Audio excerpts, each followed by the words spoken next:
தலைவி பெண்களுக்கு நேரடி நிதி உதவி வழங்கும் திட்டமாக அறிமுகமான மகளிர் உரிமை தொகை ஆரம்பத்தில் சமூக மாற்ற முயற்சியாக பாராட்டப்பட்டது. தற்போது தேர்தல் சூழ்நிலையுடன் இணைந்து பேசப்படும் தொகை பரிமாற்ற விவகாரம் இந்த முயற்சியின் நோக்கம் மற்றும் செயல்முறை குறித்து புதிய சர்ச்சையை கிளப்பியுள்ளது. 2021ஆம் ஆண்டு மு.க.ஸ்டாலின் தலைமையில் ஆட்சி அமைந்தபோது பெண்களின் பொருளாதார சுயநிறைவை உறுதி செய்வோம் என்ற வாக்குறுதியுடன் மகளிர் உரிமை தொகை திட்டம் முக்கிய நலத்திட்டமாக அறிவிக்கப்பட்டது. தகுதியான குடும்ப தலைவி பெண்களுக்கு மாதந்தோறும் ரூபாய் 1000 வழங்கப்படும் என கூறப்பட்ட இந்த திட்டம் பெரும் எதிர்பார்ப்பை உருவாக்கினாலும் 2021லேயே வழங்குவதாக கூறப்பட்ட தொகை 2023இல் தான் நடைமுறைக்கு வந்தது என்பது குறிப்பிடத்தக்கது.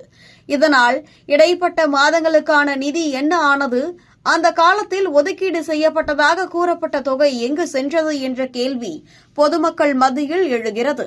இதற்கிடையில் தேர்தல் சூழ்நிலையை ஒட்டி சில பெண்களின் வங்கிக் கணக்குகளில் திடீரென ரூபாய் 5000 வரவு வைக்கப்பட்டதாக வெளியாகும் தகவல்கள் அரசியல் வட்டாரத்தில் புதிய சர்ச்சையை கிளப்பியுள்ளன.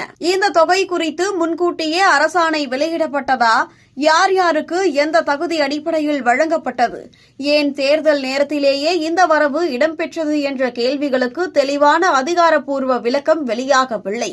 ஒருபுறம் இது நலத்திட்டத்தின் விரிவாக்கம் என கூறப்பட்டாலும் மறுபுறம் தேர்தலை முன்னிட்டு எடுக்கப்பட்ட அரசியல் நடவடிக்கையா என்ற சந்தேகமும் எழுகிறது. குறிப்பாக பீகார் மாநில தேர்தல் காலத்தில் பண உதவி வழங்கப்பட்டதை ஓட்டுக்காக பணம் என விமர்சித்த அரசியல் தரப்புகள் இன்று இதேபோன்ற குற்றச்சாட்டை எதிர்கொள்ளும் நிலை ஏற்பட்டதா என்ற கேள்வியும் எதிர்க்கட்சிகளால் முன்வைக்கப்படுகிறது.